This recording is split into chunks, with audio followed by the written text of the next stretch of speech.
Hello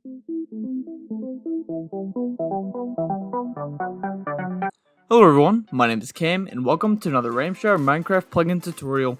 Before we get started, be sure to drop a like and subscribe for more tutorials.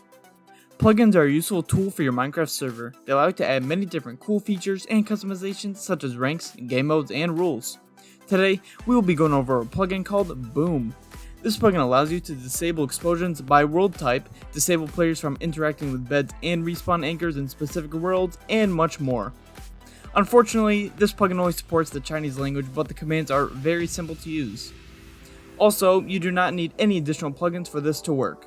So, starting out, make sure to install the plugin first. If you don't know how, look to the top right for the icon on how to install plugins.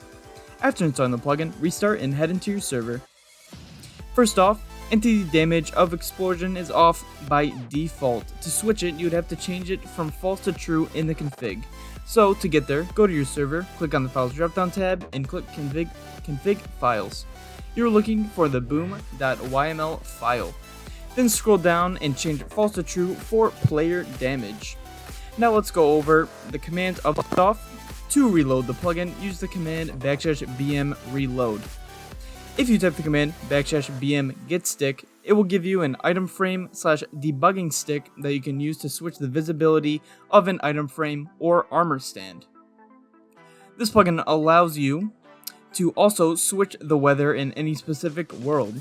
You can do things like set the next hour to be sunny with the command \bm long sun, or even set it so in the next 10 minutes it will change the weather to either sun, rain, or thunder by using the command \bm and then sun, rain, or thunder.